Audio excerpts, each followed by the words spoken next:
Hello friends and welcome to Fire Emblem Discussion. Today I'm going to sound a little quiet and honestly a little weird because my recording situation is a little different than it normally is. I'm actually currently not at my own home. I'm staying with some family right now. So I probably sound a little more echoey, and I'm speaking in a hushed tone because they're in the other room and I don't want to be obtrusive and weird. So today, for today's discussion, we're just going to respond to the comments on the video, What Will the Crest Do in Fire Emblem Three Houses, which featured the great Riek. Again, go check out his channel if you haven't yet. He deserves more recognition than he gets. He puts a lot of work into his videos. So I'm just going to, because of my kind of awkward circumstances right now and the fact that I'm really tired after a long day of work, I'm only going to take a look at a few comments rather than every comment like I did last week. So first we're going to start with Some Sarcastic Mage, and the beginning of his or hers, sorry, I don't know gender. Beginning of his or her comment is about more gameplay, but I want to focus on what they say in their the second paragraph of their comment, where they say, from a story standpoint, I'm expecting nothing like this I'm expecting something like the Sacred Stones or the Gems from Awakening. Likely just a plot device that either needs to be gathered or destroyed, depowered, depending on what side of the conflict we end up on. Yeah, I've had similar thoughts, and I think more than anything, they say the crest are to blame, but our like protagonists have crest. So I it's hard for me to say. You know, ever since that first trailer, we're like, oh, the crests are going to be bad things, right? That the enemy's going to be trying to gather to destroy, like, the world or conquer the world or whatever evil mustache twirling thing they're going to have in this game. But it's hard to say at this point. We don't know enough of the plot at all to say for sure, unless that leak has something in it that's real, and I just haven't looked at it yet. I'm not going to look at the leak. I might look at it after I play the game just to see what was up with it, but for the time being I'm going to leave it alone. Anyways, I think it's interesting the thought of like crest are these things that have to be gathered and to destroyed or depowered or something, especially if they're like bad, but then we look at like Byleth has a major crest, and then like all three of the main Lord characters, Edelgard, Dimitri, and Claude, all have minor crest. So I don't think they're going to be these objects that or things that need to be gathered to be depowered or destroyed.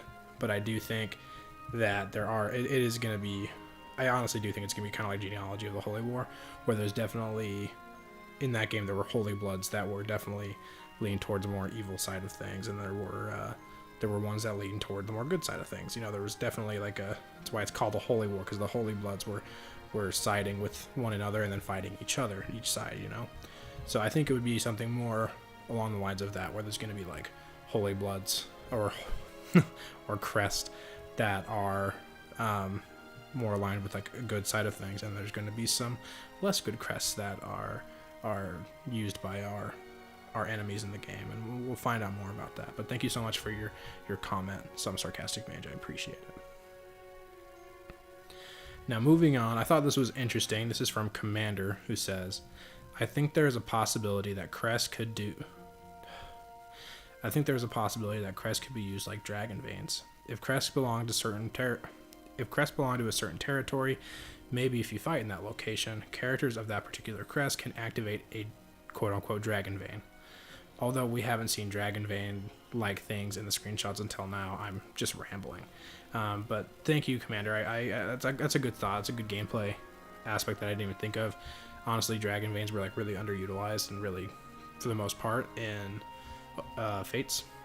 And it would be interesting if they made a return, but were more specialized. Like if you fight in the Adrestian Empire, then like someone with the Crest of Syros, such as Edelgard, would be able to activate dragon vein type things in Adrestia.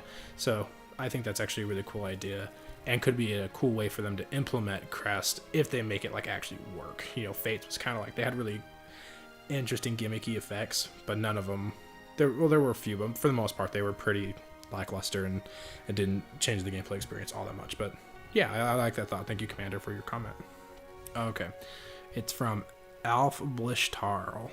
Blishtari. Is it Alf Blishtari? Alf Blishtarl? Sorry if I'm reading your name wrong, but thank you for commenting. And they say, for a game that gives so much customization options for your units, it is surprising they are bringing in mechanics like talents and personal skills to make units more unique. Crests add another layer to this, possibly influencing growth rates, the ability to wield certain weapons, and skill, combat arts, gambits, etc. Personally, I don't want a second generation. Oh, okay, that gets into different discussion that we had the next day. Actually, we talked a little bit about it in this video too, but more so the next day. So I think it's interesting that at this point, this is another thing I hadn't thought of, that this game is already looking to be like the most customizable Fire Emblem experience we've ever had. And then on top of that, they're adding like crest, and then they're adding personal skills, talents, all sorts of different things.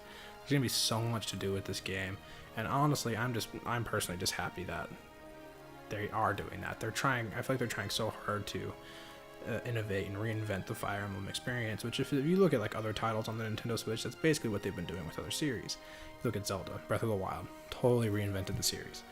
Mario Odyssey, while it kind of did reinvent the series, but it was also like a return to form in a way of like Mario 64, but it was still like on a grander scale, it was like reinventing or bringing the series back to its roots. It was still a paradigm shift for that series.